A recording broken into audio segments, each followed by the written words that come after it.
Gotta talk fast. Gotta talk fast. Gotta talk faster, faster, faster. Gotta talk fast. I took a little trip down to Galveston because I was like, this is probably a place that's not going to exist much longer, either due to like a hurricane just wiping it off a map or the rising of sea levels or whatever. What other natural disaster you want to, or, man-made. Who knows? Maybe we just accidentally drop a shuttle on it based on how SpaceX is going. So I went over there. It's fine. It's pretty. It's not a place I would ever want to live. Galveston seems like it would have been like a really cool, rad place to be poor in like the 70s. It has a vibe of like a lot of things were built in the 80s and never really like upkept. And so it seems like that's when it was like in its heyday. And then everything new, you can tell what's old and new because all the new stuff is on stilts. Which is also maybe if a place needs to be built on stilts, we shouldn't live there. But what do I know? But the thing that's frustrating about Galveston, I went to the National State Park, walked around. It's not a great state park. It's just a swamp. It's a reminder that Houston was built on a swamp. It's also good. It's a good nature place. It's a good, like, for the ecosystem. It needs to be. Just because it's protected doesn't means it needs to be a visiting place. I agree. I feel like they shouldn't even attempt to have people there because it's not upkept or anything, right? Because I went on the trail and they're like, oh yeah, here's like a little bridge that connects trails and stuff. I go to the bridge and it's just completely destroyed. They use the thing that was weird for me, and this isn't like a criticism. Maybe it is. People were using that area to like fish and like catch crab. And at first I was like, well, that seems like you shouldn't be allowed to do that in like a nature preserve. But then I looked at my map that I got and they're like, this is the best place to like get crabs. And I'm like, oh, so they're encouraging this. So whatever. It's all very swampy, very boring to look at, but apparently it's got, if you're into birding, it seems like it's a really cool birding spot. Okay. But I'm not into birds. But the thing that was really fucking hold on. dumb, You just said in the last sonograms that you wanted to be a bird if you could be an animal. I want to be a bird. I don't want to look at them.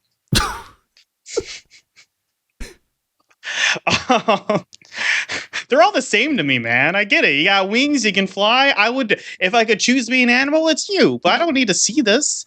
The thing that's really fucking dumb about Galveston is they did the thing that Chicago did, which I fucking hate, is they pretty much made like a Lakeshore Drive, which is they have a highway going all the way along the beach, and that highway separates the beach from everything else.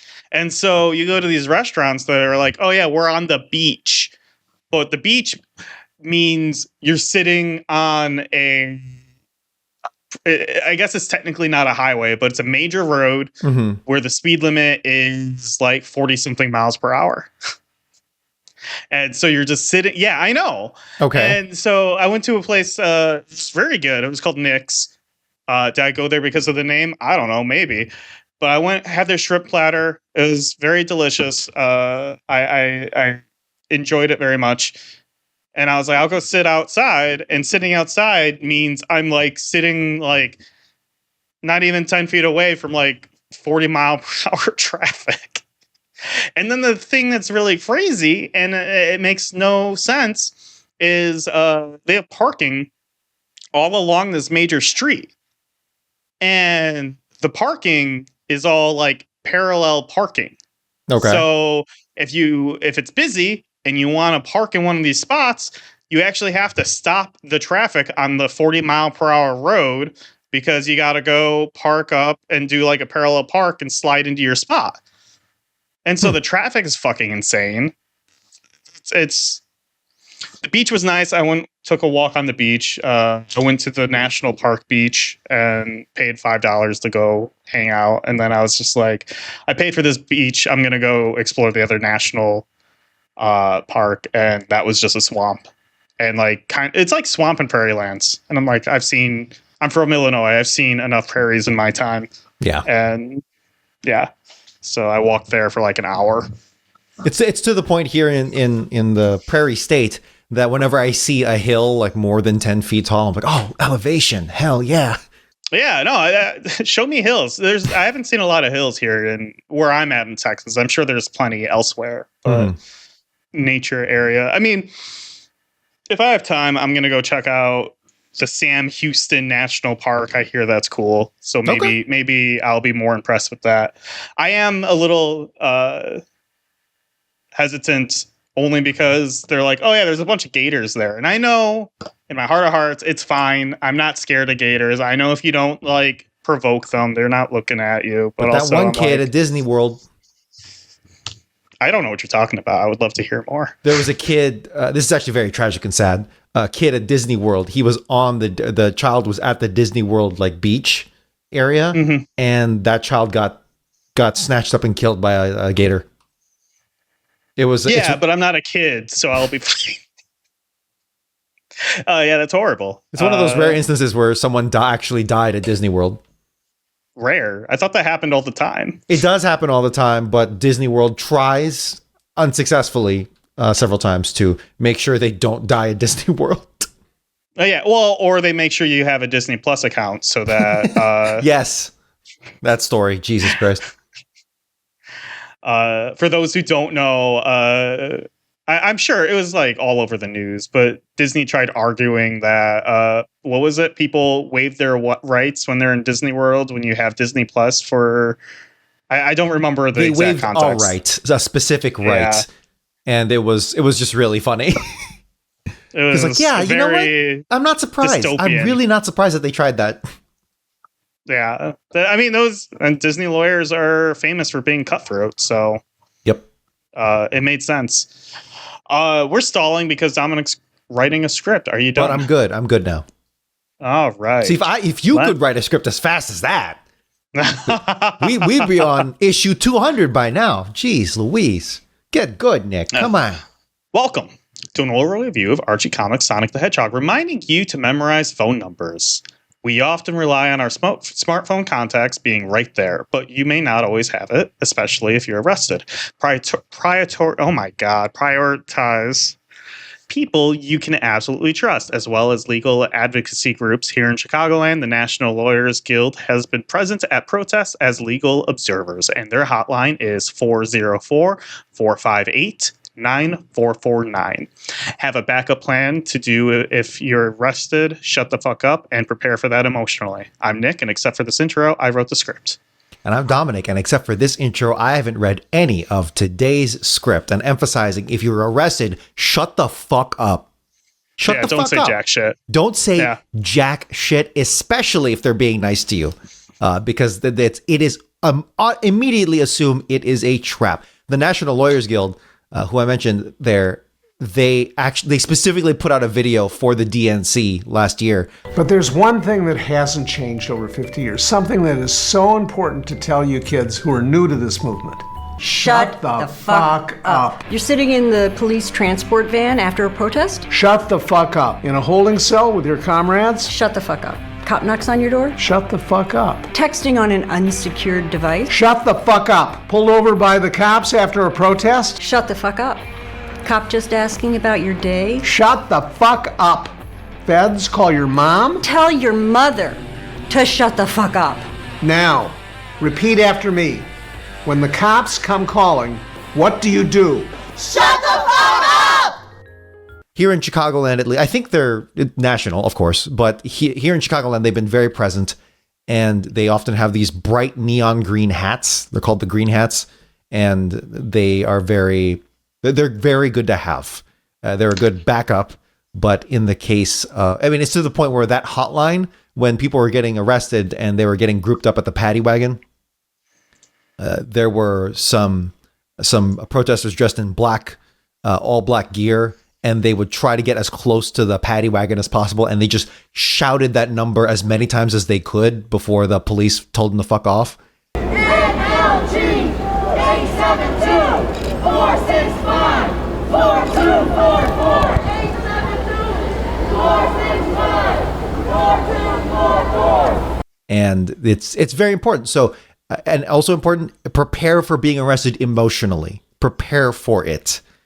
Just like use your imagination. Imagine what it'd be like to be in a very sterile, damp, shitty ass holding cell detention and just being alone and being behind bars. Imagine that.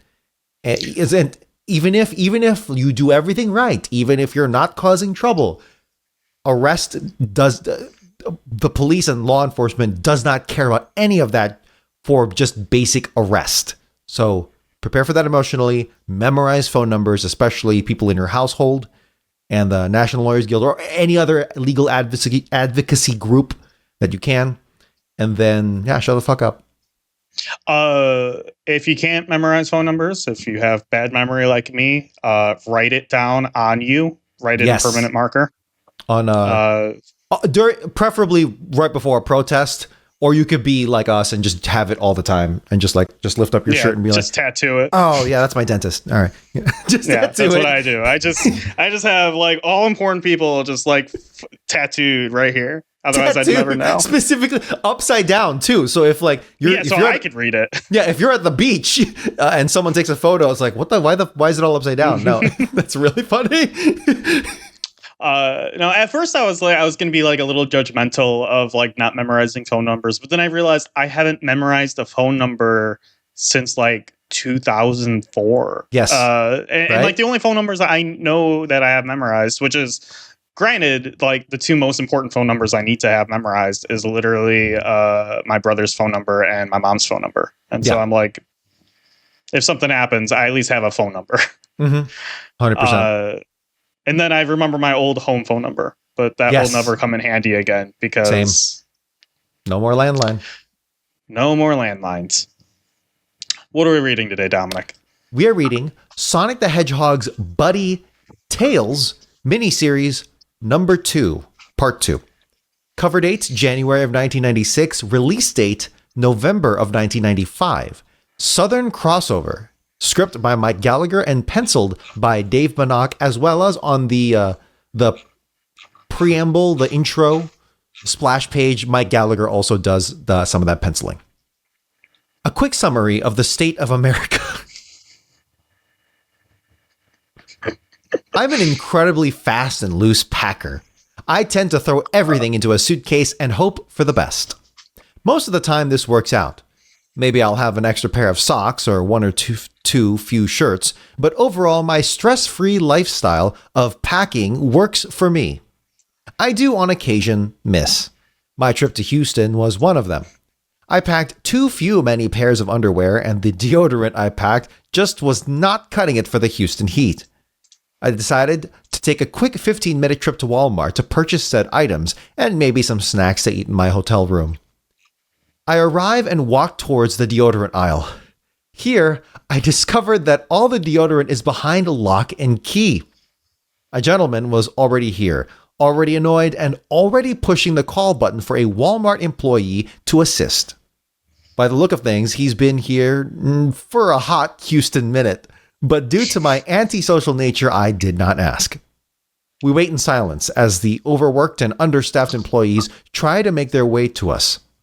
15 minutes later, and a line of 6 guys, the staff was finally able to make their way to us.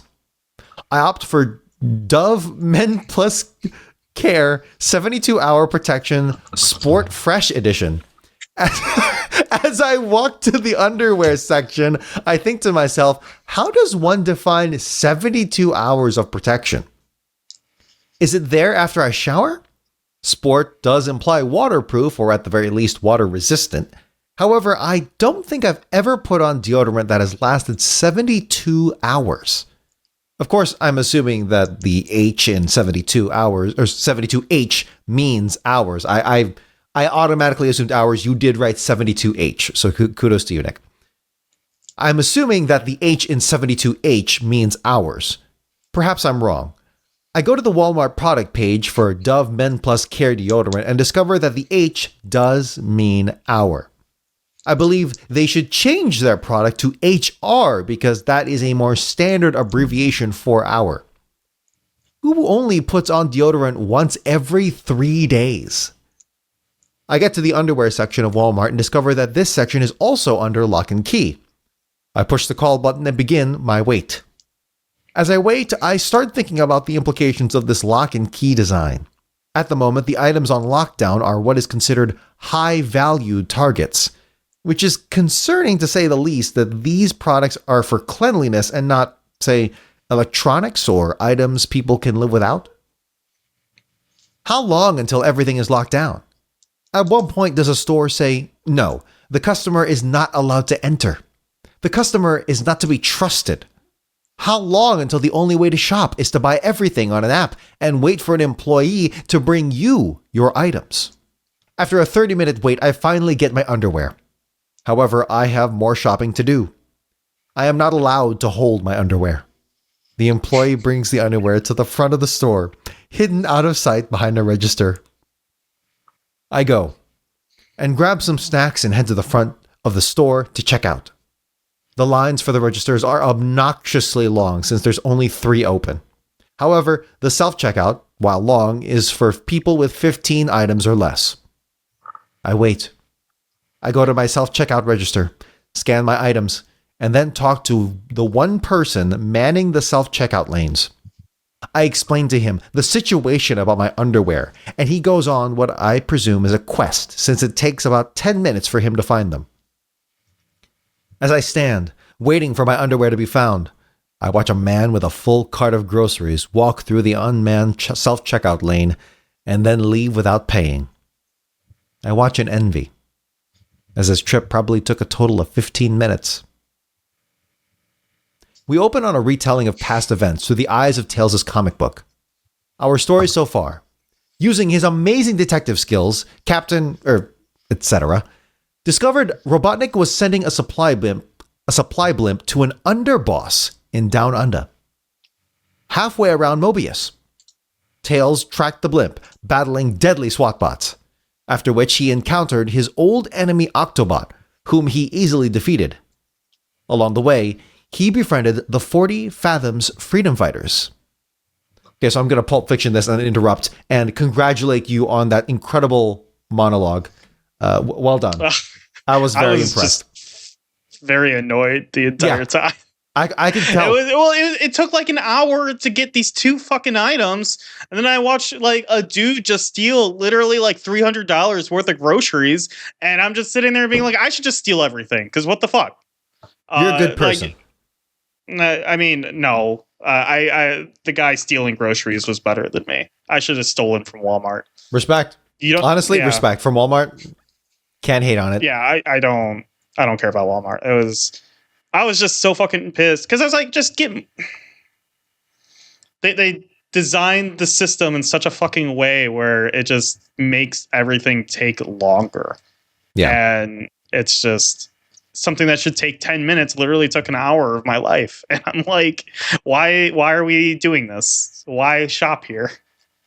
I might as well just go to Amazon and fucking ship it to a locker, and yeah, it's fine. Walgreens, a Chicago-based, I mean, it's all over the country, but it's Chicago-based, headquartered.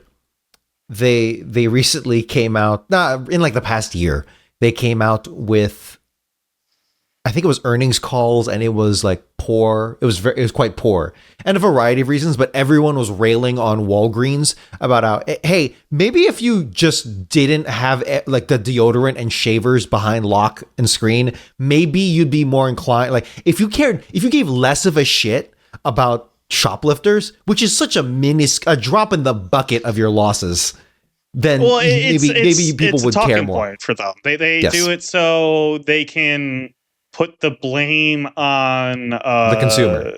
Yeah, on the consumer, and then go for these, we'll say, Republican talking points as a reason as to why the stores are failing. But like the truth of the matter is, like, most of the time it's just because the property that they're in is too expensive and they can't match profits and stuff with that area, and then they don't want to say real estate is the issue, so they go and yeah.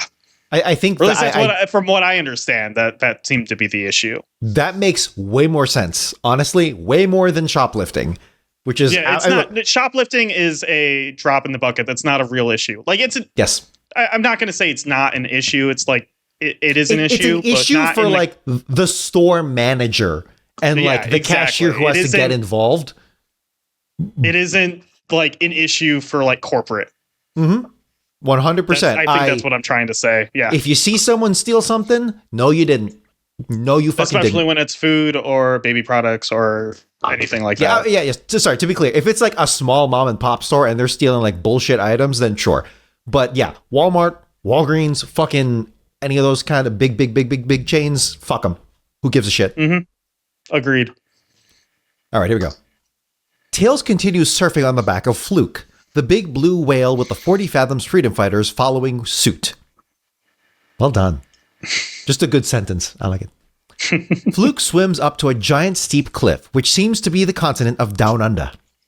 Tails says his goodbyes and flies up to the new world. We cut to Crocbot, who was receiving a message of an intruder entering the land of Down Under. He sends his squad of mechanical winged dingoes to take care of Tails as he flies into his country. Tails puts up a fight, ducking and weaving, dodging a lot of the dingoes, and even took out a few. Still, there were too many. Tails gets knocked out and crashes into the ground below. This seems to be the end of Tails when suddenly, the Down Under freedom fighters pop out of nowhere and start fighting off the herd of flying dingoes. At this moment, I would like to make a quick plea to the writers of the Sonic the Hedgehog comic. Please stop making everyone freedom fighters. It makes it seem like a giant organization with factions, and while my gut says that will happen in the future, it hasn't yet, and it's just confusing. Anyway, let me introduce the Down Under freedom fighters. Walt Wallaby, orange fur, brown vest, brown gloves.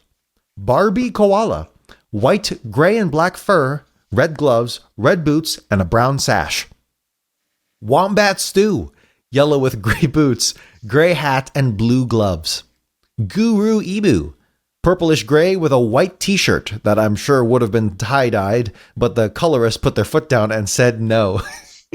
Peace sign necklace, red John Lennon glasses, and an orange-yellow headband.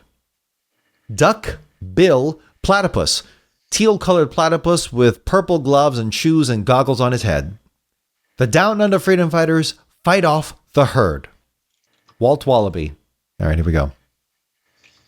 This is the you didn't describe the animals, I should say. Sorry, they are the animals. That is the name. It's in the name. Yeah, they're all So maybe I should have. No, you shouldn't have. I'm stupid. That was fucking dumb. Is we've had platypuses in the past, and they don't look like this platypus. Yeah, so it's like a different version of. It's like the Australian platypus. I don't know. I actually don't know what a wallaby looks like. So you said you wrote here orange fur. So this is like the leader, right? Yeah. Okay. For some reason, I thought it was a kangaroo. They just look like kangaroos. Yeah. Is that how they are in real life? I don't know. Yeah, they're smaller, marsupial. Yeah, I think they're thicker. Mammalian. I can say that for sure. Okay. Thick. Okay. Get what, team? Pound these puppies and send them back to their crocodilian creator. We'll teach him to gang up on this little guy. The freedom fighters destroy some of the dingoes, while other dingoes escape. Tails tries to speak up, but is badly hurt. No, not little. I can handle myself. Tails passes out. Okay, this is Guru Emu. 1 second. I just need to know what like an emu like squawks or like emu sound. It's a bird, right? Yeah. The sound of an emu. 1 second. Huh. It's a lot deeper. It's like a lot of like growly noises. Really? Okay. Well, I do enough growling with various characters, so I'm not going to do that. No. Do whatever you're originally going to do. Do it, dude. Dig it, dude. He said something. Oh, you're just doing John Lennon? I'm just doing John Lennon. You said John Lennon, so I'm going to do John Lennon. Yeah, all right. Yeah, it's honestly probably what they were thinking when they did it.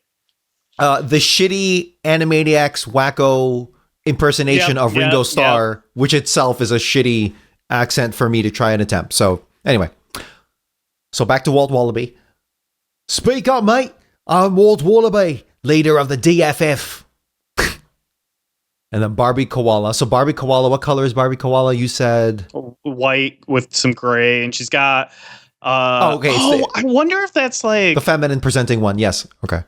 He passed out. The youngster's badly hurt. Just then, a winged dingo that escaped from the fight earlier circles back and snatches Wombat Stew. Walt puts Tails in his pouch, and Barbie, Guru, and Bill all chase after the winged dingo that snatched Stew. I just want to say here, and it's not your fault, but there's been a lot of alliteration in this script. We cut to some Crockbot. of it is my fault. Okay. Some of it I was like, I'm leaning into it. We cut to Crockbot's lair. Robotnik appears on a monitor. Crockbot, the supply blimp is about to make landfall. Have you dealt with the intruder? You betcha triple chins I have. Here come my winged dingoes. Well, some of them. One of the beat-up winged dingoes lands next to him. Crockbot immediately moves himself in between the dingo and monitor, blocking Robotnik's view. What's going on? I can't see. Get out of the way, Crockbot. I'm experiencing technical difficulties. He then smashes the monitor with his tail, ending the transmission. He turns his attention to the winged dingo. What's going on here? Are you trying to make me look bad? The winged dingo cowers in fear and whimpers. Freedom fighters. What? That ragtag bunch of do-gooders trashed your whole squadron? Here I am, poised to run all of Down Under and eventually Mobius. Now I get humiliated by these hateful heroes. Just then another flying dingbat comes into the room carrying Wombat Stew. Well, if it isn't Wombat Stew. He places Wombat Stew on a table and he is locked down. Crockbot calls Robotnik back. Sorry about that. Bit of a trouble with one of the locals. I assume you've dealt with it? Of course. Hold on. Of course. See? He's tied to the torture device. Robotnik confirms with Crockbot that the blimp with his materials is approaching. Robotnik removes the invisibility shield so that Crockbot's minions can guide the blimp into his hangar. Robotnik abruptly hangs up, saying that he's got his own problems to deal with over in Robotropolis. Crockbot then turns on his surveillance system to see if the Down Under freedom fighters are nearby, assuming that they are coming to rescue Wombat Stew. Ho! So predictable. This should time out perfectly with the arrival of Robotnik's supply blimp. The supply blimp appears directly over the Down Under freedom fighters. 4 out. Oh, hold on. I gotta get back into the John Lennon, or the wacko. I'd like to be under the sea in an octave. 4 out. You can lead a horse to water, but a zeppelin has to be led. Walt pipes up. Again, so many characters in a short amount of time. Walt is the leader, right? You have to remind me. Okay, thank you. Walt is the leader, yes. Yeah. That little fox was muttering about it as soon as I carried him. It's an airbus loaded with weapons and equipment for our enemy, Crockbot. Crockbot's always been a 2-bit hood, but if that ship gets through, he'll become a supervillain. The freedom fighters all start rushing Crockbot's fortress, which looks like the Sydney Opera House. We cut to what is simply known as the crater. This is where Walt Wallaby brought Tails. Tails wakes up on a stone slab. My aching. Everything. Anybody got the number of that bus? Woo-ha, I remember now. The dogs. Wallaby. Where'd he bring me? Tails looks around and sees that he's at the bottom of a pit with walls going hundreds of feet in the sky. He grabs up off the slab and hears some chanting. Tails follows the voices and comes across the ancient walkers from the Triple Trouble special. He then hears a voice coming from the shadows. All right, so what do you think? What are you thinking about Athair? Another old ass echidna? I mean, all the old echidnas are going to sound the same, right? This guy is clearly an Aussie. He's not that old, but he's okay. not that old. What are you looking at? Are we looking at the same guy? He's not that old. He's not like ancient. He's not like gray. There's no graying in his You hair. think he's like in his 40s? Yeah, he's giving off like, I mean, look, you're living in caves and shit, right? Okay, Like, literally, I that's guess where they're that at. does probably like age you a little bit faster. Okay, I accept it. So what are we thinking here? Just loud booming voice? No, you give him the Aussie flair. I mean, Aussie flair makes sense in the context of like, well, we don't know how long he's been living here. But he might have picked up the accent. Yeah, He might be like me. Can you do Brooklyn, Aussie with a hint of Brooklyn? So an Aussie that moved to Brooklyn. All right. Because in my mind now, Brooklyn is like the native tongue of the echidnas. No, if anything, it's Knuckles. That's because he's so isolated. He just developed that accent by himself. You're probably right, but I like my theory a lot more. All right, so what's the Brooklyn accent? It is all right. Come on over here. Come on, I'm walking here. I don't know if that's Brooklyn, but still, It's close enough. I would hear that in Brooklyn. these. So okay, where am I? Tails is around. Ancient walkers. He then hears a voice coming from the shadows. And then these are 4 bears. So the straight Brooklyn would be, these are 4 bears, young miles per hour. You have too much to learn, and this time's already the time already grows short. So there's that one dimension. We got to do Aussie. Yeah. And then like epic Aussie. Shit, dude.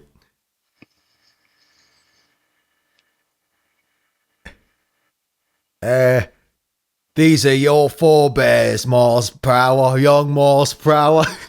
You have much to learn, and time already grows short. There's such heavy accents that there is no middle ground. There is no middle ground. I'm sure there is. It is very funny listening to you attempt this, though. Yeah. A silhouette of a Knuckles-esque figure appears, but with a cane and a hunched back. That silhouette. That's why I think he's old. Come on, man. He's got a cane. He's kind of hunched. That silhouette. Those dreadlocks. It's you, Knuckles. I don't know why like this makes it sound more Brooklyn. This like enters this. You got to get into character. This is like this guy over here. You know, it's like something Bugs Bunny would do, and Bugs Bunny is canonically Brooklyn, I think. Okay, or like that's the voice, right? No, I'm not a echidna who guards a floating island. Though my blood flows through his veins. And what of your blood double tail? What? And what of your blood double tail? Is that what he says? Yeah, you're right. That's what he says. And what of your blood double tail? I did it. There should have been a comma. That's not your fault. There should have been a comma. There should have been a comma. That's the writers, yeah. And what of your blood double tail? Yeah. And what of your blood double tail? Are you indeed the chosen one? Whoa. Are you indeed the chosen one? We shall know. We must know. You are mine, body and soul. So speaks Athair. Tails gulps. Gulp indeed. Who is this weird old guy, and what are his intentions? Will Tails be able to rejoin the Down Under Freedom Fighters in their final confrontation with Crocbot? Beyond that, will he ever go home? Does he even want to? Answers to these questions plus more surprises in the final chapter of Southern Crossover, on sale December of 1995. Before we continue, I just want to say that I do not read ahead. We do. I write it, we record, and then I write the next one. Yep. I fucking called it. You did. This is definitely the creator of Angel Island, right? It has to be. Yeah, it has to be. Angel Island came from Down Under. I believe you. Yeah. I 100% believe you that you did not look ahead. Fucking. I just, oh man. when that happened, I literally did like a fuck yeah. I was so excited. I crushed it. Well, and it makes sense. It suddenly I'm fine. I'm like actually okay with all the weird Aussie undertones of Angel Island now because it clearly just came from Australia. Yeah. And it's now, like, now okay, there's sure. a connection. There is like a sociological explanation to it, and that's really, really cool. I like that. Yeah, no, I was actually like, okay, I'm pretty into this. I'm very intrigued as to like what happened and why this happened. I'm also intrigued as to why can the ancient walkers just like teleport, or do they like leave Angel Island and come back, or I don't know what their deal is. Right. But I mean, I guess maybe we'll find out. I just wanted to say I fucking called it. I almost like texted you being like, I fucking crushed this shit. Well, obviously we don't film ourselves when we read, but if we had filmed each other, if it filmed ourselves, it would have been like, I think I made like an O face, like, oh shit, oh yeah, 100%. I was rooting for it. Yeah, man. All right, let's. What are we thinking? I'm kind of cool with this one. I think I am. So I know I did a whole rant last episode about all the different freedom fighters and all the name aside, you made that rant in the script and I agree with it. Like you're stripping the opportunity for unique names and unique character implicit character development by having unique names. Instead, they're all just blank freedom fighters, which doesn't make sense because why are the freedom fighters original just the freedom fighters and then everyone else is a variant of that? Anyway, that aside, I do kind of fuck with it because it is each team is unique enough that, and they keep on doing it where I'm like, okay, even though it feels annoying that the individuality of each character is like, okay, you're trying to push something here. Maybe it's I don't think they're intentionally pushing a toy line. I think they're genuinely trying to come up with new characters every single time. And I can kind of respect that. But the more they do it, and as long as they get some time to shine, I'm okay with it. I'm actually cool with it. Because it's a growing movement. I should say this anti-fascist movement throughout the planet, Mobius. Yeah. Have you recognized any of these people yet from like just like from your previous knowledge of Sonic before doing this? No, not at all. These are, to my knowledge, completely unique characters to the Archie comic. And everything, yeah.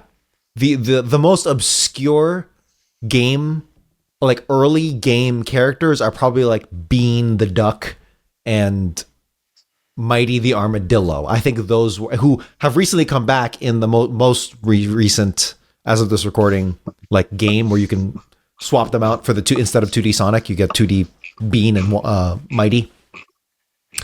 But these are truly unique characters, yeah, to Archie. The Wombat is the first character I've seen where I've been like, oh, I recognize him. I never knew who he was, but I've definitely like seen him before. Okay. I mean, I used to read like fan comics when I was like 10 or 11, so I'm sure he was like in something like that. I didn't know who he was. And I knew he was from the comics. I just assumed he was like Sonic's cousin or something. Sure. Like his like Aussie cousin, like no joke, because of the hat and like, or like he's like a truck driver or something. Yeah, he gives off that vibe. Yeah, 1,000%. You didn't give me any lines from that, which is totally fine. I'm already like using it a lot, but I'm using a lot of them. But I would have given like more. Yeah, I mean, there's still next issue. Yeah, like you're right. Like more of an awesome, like a trucker vibe to him, but not even like what you would. I don't know what you think of. I don't know what anyone thinks a trucker is by default. But for some reason, he's giving more like Canadian trucker vibe. You know what I'm talking about? Have you ever seen the movie Big Trouble in Little China? Dude, okay, a long time ago. All I remember is that there was the pool scene where there were the topless women in the villain's like mansion.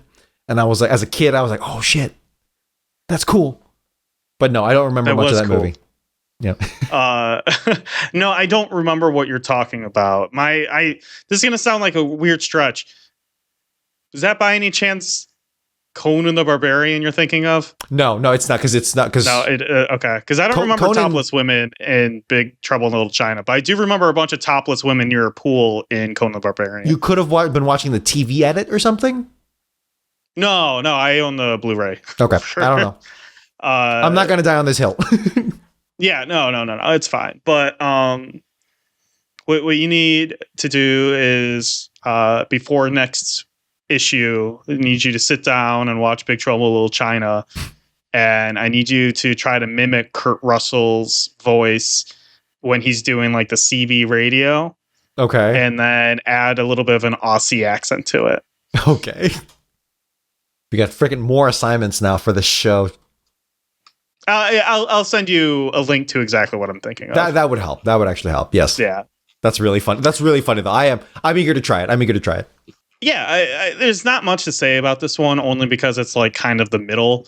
And I don't even want to really say it's a critique yet. I don't like the direction, but I won't know until the third issue. But the thing that I'm not liking about this is supposed to be Tails' miniseries. Yes. And so far, it's been the underwater freedom fighter guys saving the day, and Tails is getting the shit kicked out of him. And then we got the Aussie freedom fighters saving the day and getting the shit kicked out of them. It seems like if I was making this, that's like a thing where Tails saves the day in the third issue. Mm-hmm. And it's supposed to be like culminating like all the experience. I don't know what experiences Tails is learning though. Like he hasn't learned anything. He's seeing the shit kicked out of him. Yeah, which he's is unconscious he's unconscious for a lot of this. Yeah. What I'll say is, yeah, he really is. I'm gonna be like legitimately upset if Tails ends up just not doing anything by issue number 3. If Tails isn't the one saving the day in like a dramatic way, this is a mini series not for Tails, but just to introduce new characters. Yes, making the miniseries feel like fan fiction for the character it's supposed to be. So that's representing. Yeah, can't complain about it yet until the next issue, but I don't like the direction they're going down is where I'm at. And even though I said in general I'm cool with them introducing more resistance people overall, you literally just introduced a whole ass team in the first part of this 3-part miniseries, and now another one in the middle. That's so many characters, my guy. Well, and that's why I don't think Tails is gonna like. There's two ways this goes. One, Tails saves the day completely. Right. Or B, Tails does jack shit, and the Australian freedom fighters and the ocean freedom fighters team up in a way to save the day. Mm-hmm. And Tails could lead them. Tails could be leading them. The most I see happening is Tails being like, "Hey, we need to get in the ocean. I know a few guys. Let me call them." And then he takes a step back. That's, I don't know. We'll see. But I'm upset that my boy Tails isn't. He's being poorly written here. What is his arc so far? What is his arc? He doesn't have one. That's the thing. No. He's not learning any lessons. Or at least, let me rephrase that. I'm not seeing anything that could be setting up for a lesson for him to learn. Yeah, there's no growth. And, you know, an arc doesn't even have to be growth. It can be a regression. Or a covenant. But there's nothing really much going on here for Tails specifically. The name... Are we just misunderstanding the point of a miniseries? No, I think this is the writers not doing well in that specific regard, right? So this is... I mean, okay, maybe you're actually right. Maybe we are understanding. Is this a comic book tradition? Yeah, is this a comic book tradition? As someone who hasn't read a lot of comic books, you might actually be right. But to me, I would think that these miniseries would be the perfect time to really expand the characters and flesh them out in ways that we don't really get the opportunity to in the main series, and every single miniseries so far, I feel like has squandered that opportunity.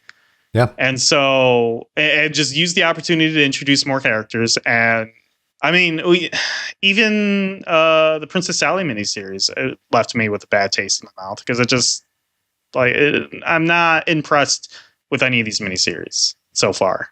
I think I concur, and I think Sally's miniseries was better than Tails' miniseries in terms of the growth, or in terms of like showing more of the character. I agree. So again, far, we can't judge, right? But Yeah. at least Sally was doing something.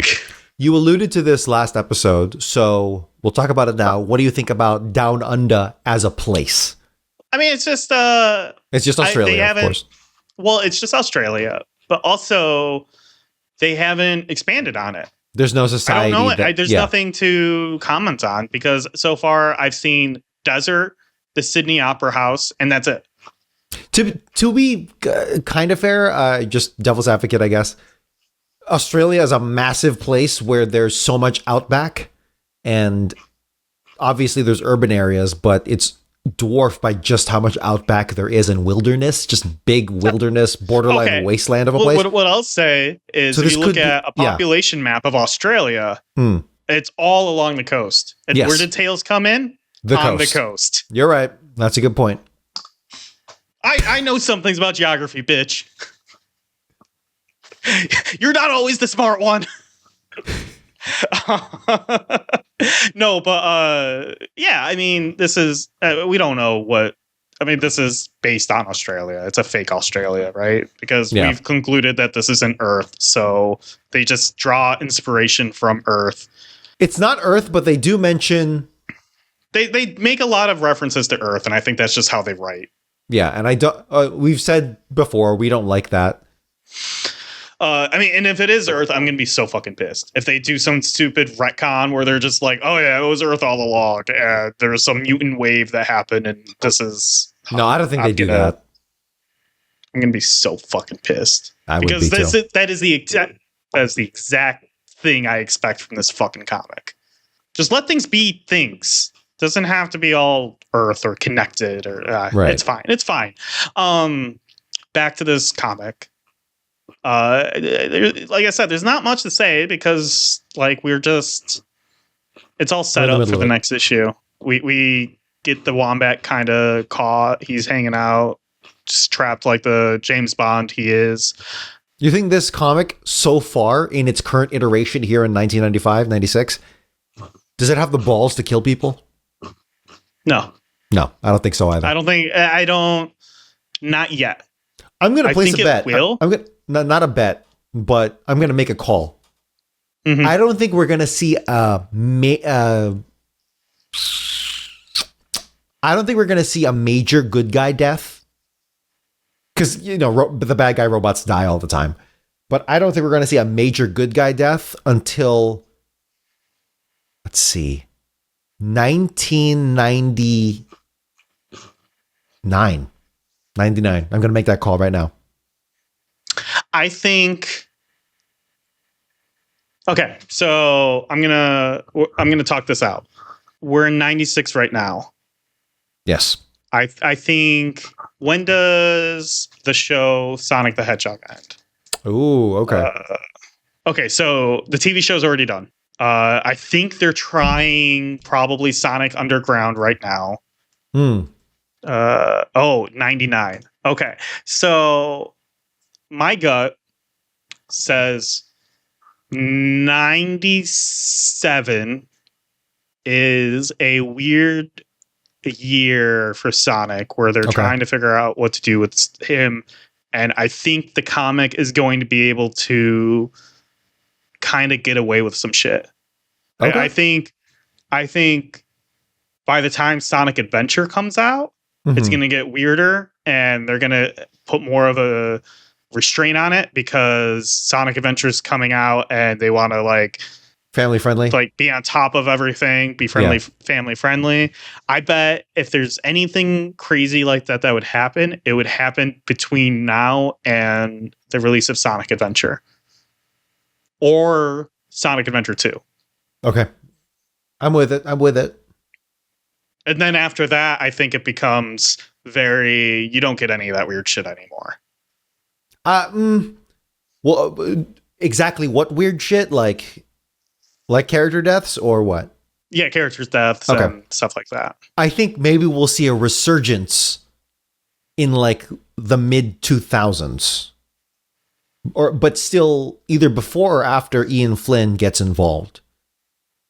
Because the vibe I got during that time when I actual time when I was growing up, there was so much edgy shit going on in the 2000s. Just in general, the culture was edgy.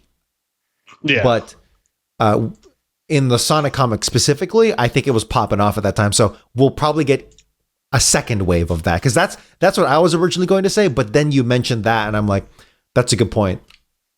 They want to try stuff and then pull it back for adventure. I like that, or that seems like a good prediction. Who do you think they kill, if they kill anyone? Do you think the character we know already? No, I don't think so. I think the core is too good of a core to not spoil, but to kill. For comics, that's a killing permanently is extremely hard to do. Gwen Stacy, doing a Gwen Stacy is extremely difficult for comics to do, unless it's a very short narrative thing. My pushback. Maybe pushback isn't the right word. I don't think the character has been introduced. I don't think the character has been introduced yet. That is going to be killed. There's a few things in my mind that I'm just going to talk out. One is, I think if I was Sega, right, I would not like any of these comics because it is all Sega based of Japan, off like of Sega of Japan. Yes, yeah. Correct. Because it's all based off of a TV show that was failed, that they didn't have any say in. And it's creating a bunch of lore and stuff that they're not really, they're kind of giving guidelines on, but not paying super close attention. And it's very obvious with the reboot of all the Sonic stuff that, or I shouldn't say very obvious, because I haven't read the IDW stuff, but I flipped through pages, and I have not seen any Mobian people from the Freedom Fighters or anything like that. It's a big point of contention that I'm aware of, which is that bring back the Freedom Fighters, etc. And I would think the original Freedom Fighters, so Rotor, Buns, Antoine, Sally, and Sally, if there was a chopping block, they would be the ones on it, right? And just to be clear, we're talking about in-story character death. Yes. Okay. If I am Sega and I've created a character, say, named Amy Rose, who is Sonic's love interest, I don't know if I'd want this other love interest mucking things up that is from America, and not they have no real say in. I mean, they technically, I bet, have a say, but you know what I mean? Give Sonic his proper Japanese waifu, not this American bitch. If I was making those types of decisions, I would say get rid of Sally. Which I think they did. They not get rid of concertedly. It feels like it was more of a, because we don't know, but it feels like it was more of a. Do you think they just made her like a queen or something and put her off to the side? No, I think the series just stops, right? It just stops dead in its tracks with no I ending. Meant in terms of I'm talking about the business mid-series. I'm talking about 98. I'm talking. Okay. 2000. Yeah. I think it's safe to say the Freedom Fighters will go well into the 2000s. Okay. In their current iteration. I think that's... I say that as a spoiler that I'm pretty sure I've seen more of them into the 2000s. But I probably... Well, no, because Ian Flynn takes over. And you're speculating from a point of right now that when we don't know anything else. Well, I'm also I mean, yeah, I personally don't know anything else. I'm speculating. I guess I'm kind of gaming it, but I'm looking at it from I set it up that way. Yeah, that's fine. If I was on the business side of Sega, and I'd be looking at this fucking comic, and I'm like, well, one place where I would have to draw a line, I think, would be the love interest. Yeah. That's a massive part of a character's branding and storyline and all that stuff. So that I can see that. I think it's interesting with both of them, which we haven't seen in the comic. Just in my mind, I would think these two have very different personalities. I think that would be a really cool contrast. And Sally herself already has two love interests. Oh, you know what? Okay, going back to my original question, I think Jeffrey St. John's dead. Jeffrey St. John's gonna get it at some point. Oh, gonna eat it. I think so too. I hope so. I want to see that guy die. Not because Sally deserves to be with Sonic, but just because you don't like the character. Yeah, mainly. I hope. Yeah, he's just a fucking goner, man. You don't like the character, period. Like on a meta I hate level. Him so fucking much. Okay. I hate him so fucking much, man. I don't want him near my Sonic. I don't want him near Sally. I don't want him near Sonic. I don't want him near Buns.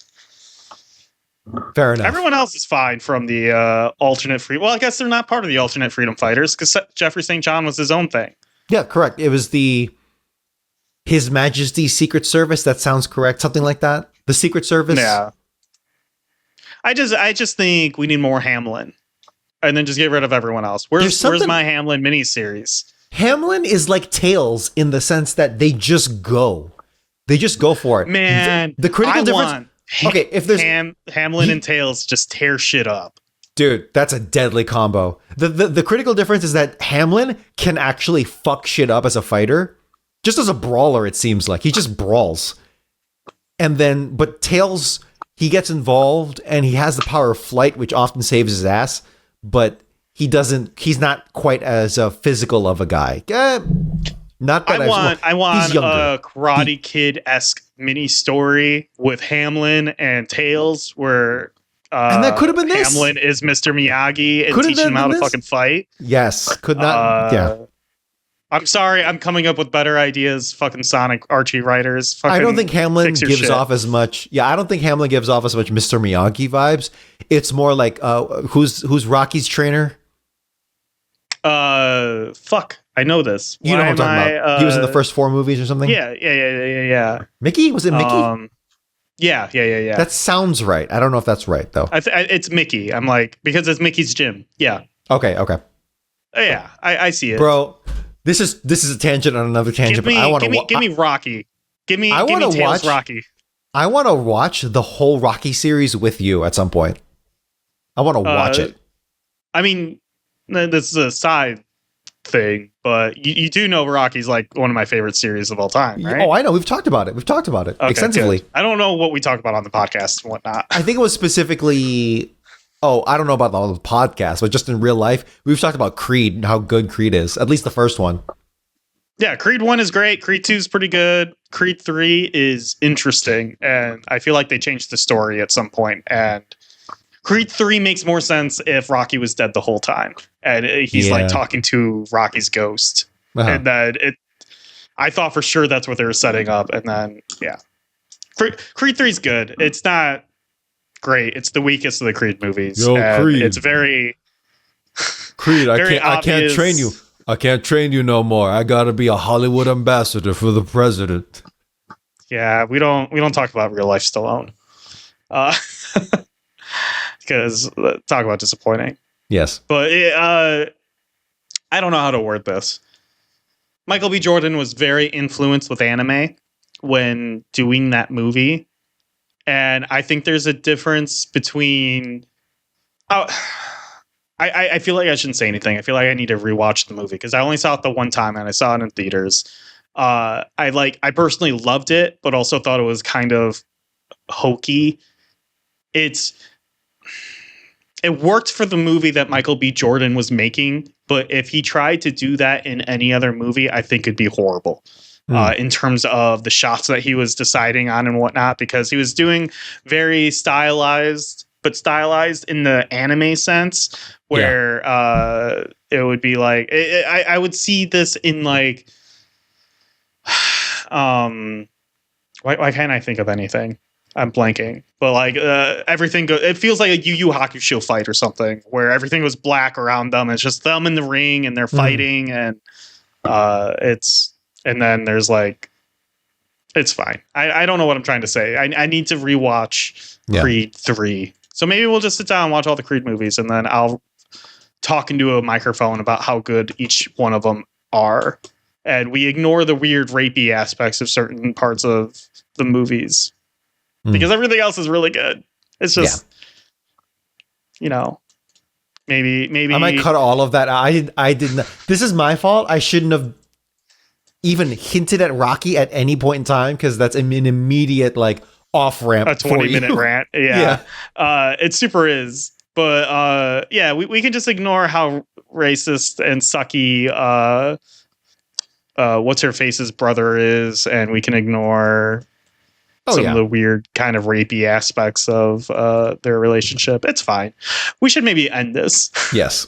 And that's the issue. Only 386 left to go. I'm Nick. I stream at twitch.tv/Mojosaurus. My personal Blue Sky is at Mojosaurus. And I'm Dominic. You can watch my Jazz Adventures in Chicago, Jazz and People Power Adventures in Chicago, just released. I am part of another podcast, Sarnik, and I've been telling you to promote this for years. Did I talk about this last episode? You didn't? No, okay. I don't think so. So I just did a 3-part mini-series for a podcast that explores the Chicagoland ice raids of winter 2025. And talked to a lot of people, a lot of local leaders in the suburbs as well as in the city, and went over know your rights, information, stuff like that, specifically for migrants. Fun fact, administrative warrant, extremely different from a judicial warrant. And ICE will happily fool you into thinking it's the judicial warrant if you don't read the fine print, if you don't look for the judge's signature. You need the judge's signature for a warrant. If you don't see a judge's signature, you can tell them, you can just stop talking to them and shut the blinds. Also, don't let them in your house. Okay. And you can follow me on Blue Sky at Domguan. You didn't say the podcast name. Oh, sorry. It's the Poor Proles Almanac. And you can find links to it on my Instagram, on my link tree, etc. Just go to Blue Collar Jazz, and I should have that there. Yeah. Yeah, this is your first time promoting the podcast, because I told you before to be like, you should do this. I don't know why you don't. And you're like, yeah. Sorry, now I got to find the outro. That's okay. We also have a video version. Oh, no, sorry. You can follow us on socials at Gotta Talk Fast. TikTok is Gotta Talk Faster. We have a video version of the podcast where you can follow along with panels and watch our handsome faces. You can write in the show at sonicgrams@gottatalkfast.com, ask us questions, provide corrections, and give us your opinion on this week's issue. Don't forget to like and subscribe to our channel. And remember, when life's going fast, you gotta talk fast and just get through it. I love you. Gotta talk, gotta talk. Gotta Talk Fast was written by Nick Folkerts and edited by Dominic Guanzon. Intro and outro themes recorded by Dominic Guanzon. Gotta Go Fast originally composed by Norman J. Grossfeld, Joseph Garrity, and Russell Velasquez. Gotta talk, gotta talk. Fast. Gotta talk, gotta talk. Fast. Gotta talk, gotta talk. Fast. Gotta talk. Gotta talk. Fast. Gotta talk. Fast. Gotta talk. Fast. Gotta talk. Fast.